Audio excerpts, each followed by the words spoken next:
안녕하세요, 여러분. 반갑습니다. 에스텔입니다. 네, 오늘은 우리 마음을 어떻게 잘 지킬 수 있을까? 거기에 대해서 여러분과 나누어 보려고 합니다. 모든 지킬 만한 것 중에 더욱 내 마음을 지키라. 생명의 근원이 이에서 남이니라. 잠언 4장 23절 말씀이죠. 마음을 지키는 것이 왜 중요한가? 예, 생명의 근원이 마음에 있기 때문이라고 하죠. 그렇죠. 우리 마음이, 사랑과 기쁨과, 네, 어떤 그런 것들로 가득 차 있으면 천국을 누리는 것이고, 우리 마음이 미움과 증오, 시기 질투, 이런 것들로 불안, 또 슬픔, 이런 것들로 가득 차 있으면 그 자체가 지옥이잖아요. 예, 그래서 우리 마음을 지킨다는 것이 그토록 중요한 것이죠. 하나님께서 우리를 충성되게 여기셔서 중요한 직분을 우리에게 맡기셨다고 해도 우리 마음에 믿음이 없고 두려움과 불안, 염려, 슬픔, 우울, 예, 이런 것들로 가득 차 있다면, 미움, 다툼, 시기, 그렇다면 하나님이 우리를 쓰실 수 있을까요? 또 주님의 뜻이 우리를 통해서 이루어질 수 있을까요?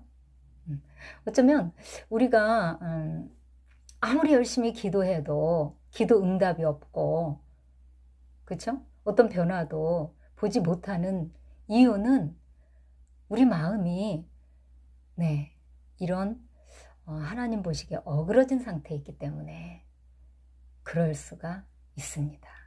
그렇지 않겠어요?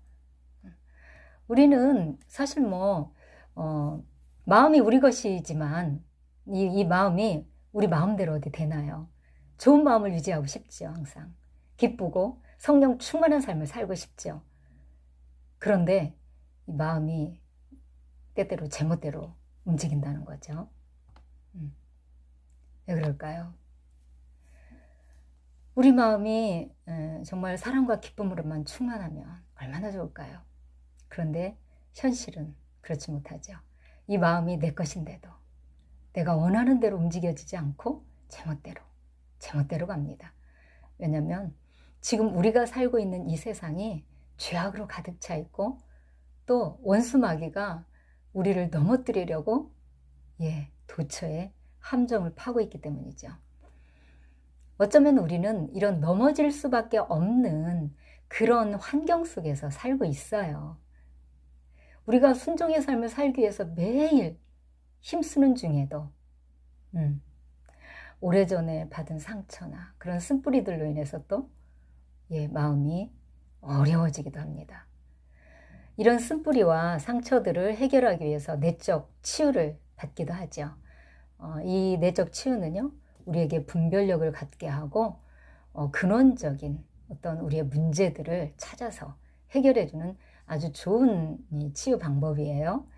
성령님의 도우심을 따라서 받게 되는 거죠. 전인 치유의 과정입니다.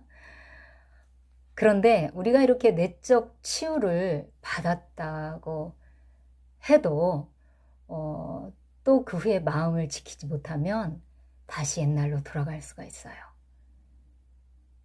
그렇게 되면 이전보다도 더 마음의 황폐함을 경험할 수가 있죠.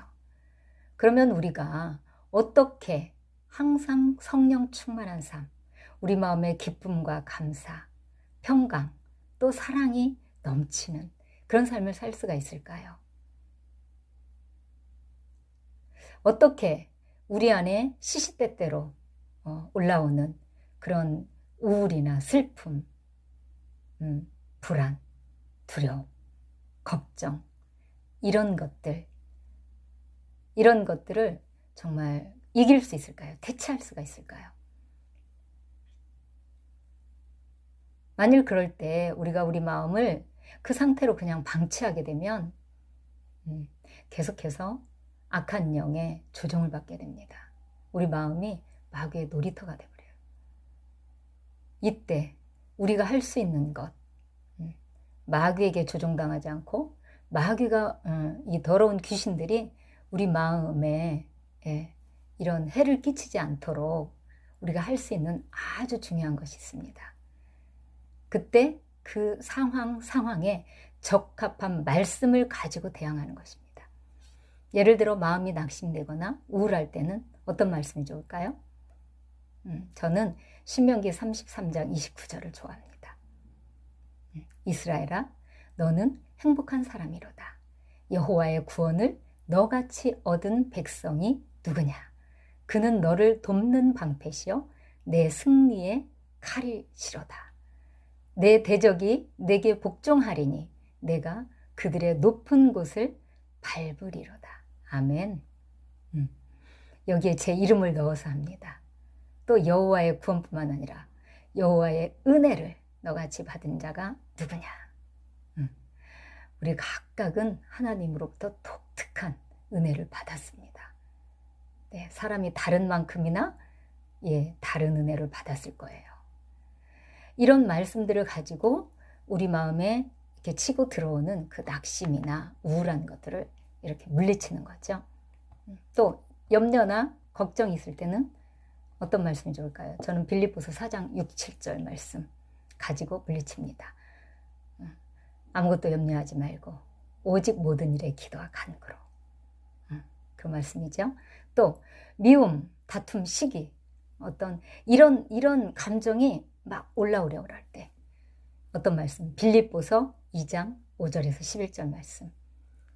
그리스도 예수의 마음을 품으라. 그런 말씀이죠. 이뿐 아니라 평소에 좋아하는 성경 구절들을 가지고 묵상하고 읊조립니다. 여호수아서 1장 8절에서 이렇게 말씀하죠.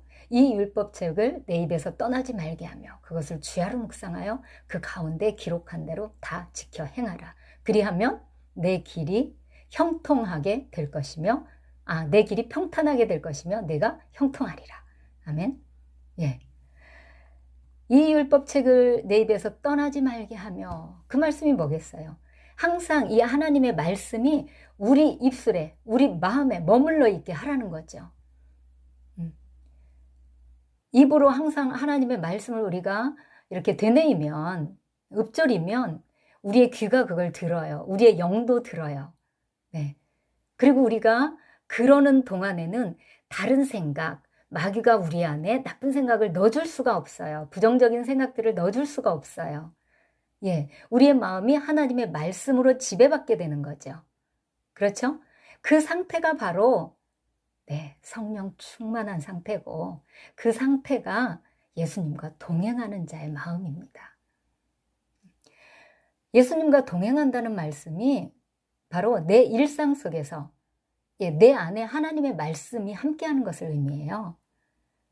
물론 무엇을 계획하고 결정하고 무엇을 할 때마다 성령님께 그때그때 성령님 생각을 묻는 것도 중요합니다. 그런데 보다 더 원론적인 것은 하나님의 말씀이 내 안에 있어서 그 말씀으로 내가 인도함을 받고 그 말씀에 순종하며 살아가는 것. 그럴 때 성령님께서도 우리를 도우시고 함께 하시는 거죠. 응답하시고. 주님과의 동행은 우리의 마음의 길에 주님을 이렇게 초청하는 것입니다. 말씀이 우리의 마음 길을 비추게 하는 거예요. 예수님 자체가 곧 말씀입니다. 그쵸? 태초에 말씀이 계시니라. 이 말씀이 우리와 함께 계셨으니 이 말씀은 곧 하나님이시니라.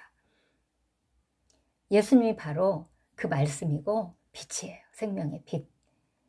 그래서 우리 안에 우리가 예수님과 동행한다는 것은 우리 안에 예수님의 말씀이 있어서 그 말씀의 인도하심을 받는다는 것과 같은 의미인 거죠.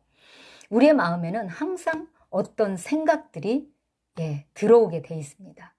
우리가 마음을 이처럼 하나님의 말씀을 가지고 다스림 받지 않으면 이 마귀가 항상 이 틈을 타죠. 그래서 과거의 어떤 경험들을, 그런 불쾌한 경험들, 그런 것들을 생각나게 해서 부정적인 생각들로 우리 마음에 이렇게 가득 차게 합니다. 그렇게 되기 전에 항상 우리가 하나님의 말씀으로 이렇게 나를 채우게 되고 나를 주장하게 되면은 또 그 말씀을 가지고 내 믿음을 삼게 되면 마귀가 우리를 조롱할 수가 없는 거죠. 그래서 우리 마음에 항상 주님을 향한 뜨거운 사랑, 감사, 기쁨으로 가득 찰 수 있고 마귀를 대적하기가 쉽습니다. 그래서 내 마음을 무엇으로 채우냐에 따라 예수님이 내 마음의 주인이 되기도 하고 마귀에게 내가 주동당하기도 합니다. 신명기 6장 4절에서 9절은 쉐마, 이스라엘아 들으라 그 말씀이죠. 5절에서 이렇게 말해요. 마음을 다하고 뜻을 다하고 힘을 다하여 내 하나님 여호와를 사랑하라. 그리고 6절부터는 하나님을 사랑하는 방법에 대해서 얘기를 하는데 이런 거죠. 말씀을 마음에 새기고 아이에게도 집에 있든지 길을 가든지 하나님의 말씀을 늘 가르치라는 거예요. 집안에도 여기저기 하나님의 말씀을 기록해 놓고 눈에 띄게 해서 수시로 말씀을 이렇게 보고 묵상하고 그러라는 거죠. 왜냐하면 그렇게 하는 것이 우리가 주님과 동행하는 것이기 때문에 그래요. 그렇게 하는 순간은 우리가 하나님을 생각하는 거잖아요. 우리 마음이 제멋대로 움직이도록 두지 않는 거잖아요. 네. 그만큼 우리가 하나님의 말씀을 가까이 할 때 우리가 삶에서 승리하기 쉽습니다. 그래서 마귀가 주는 그 부정적인 생각들로부터 우리가 안전하게 지켜질 수 있고 더 이상 우리 마음에 이 악한 영들이 침투할 수 없게 되죠. 그렇게 되면 이제 우리 마음은요 점점 이렇게 거룩한 땅으로 변화되어 가요. 우리의 마음이. 그래서 의지적으로 막 하지 않아도 이 저절로 길을 갈 때든지 누구를 만날 때든지 밥을 할 때든지 청소를 할 때든지 내 마음이 주님과 함께 있는 느낌, 그 거룩한 느낌을 유지할 수가 있게 돼요. 그게 쉬워져요. 네. 저 같은 경우는 요즘에 시편 23편을 자주 묵상하는데요. 오늘 새벽에도 새벽 예배 한 15분을 걸어가는데 걸어가면서 그 말씀을 묵상했어요. 여호와는 나의 목자시니 내가 부족함이 없으리로다. 그가 나를 푸른 초장에 누이시며 쉴만한 물가로 인도하시는도다. 내 영혼을 소생시키시고 자기 이름을 위하여 나를 의의 길로 인도하시는도다. 이 부분, 내 영혼을 소생시키시고 자기 이름을 위해서 나를 의의 길로 인도하시는도다. 저는요 한번 이렇게 그 성령 충만한 삶, 첫사랑, 주님과의 첫사랑을 오래도록 이렇게 유지했다가 이것을 또 잃어버렸어요. 그래서 아주 그 고통스러운 가운데 다시 거의 이제 회복 단계에 있어요. 그래서 오늘도 이 시편 말씀을 가지고 이렇게 묵상하면서 예전에 제가 그렇게 늘 말씀을 묵상하는 가운데 마음의 기쁨과 평안을 누렸고 또 마음의 그런 거룩한 임재, 주님의 임재를 늘 가지고 살았던 그때를 기억하면서 맞아, 그때로 다시 돌아가는 거야.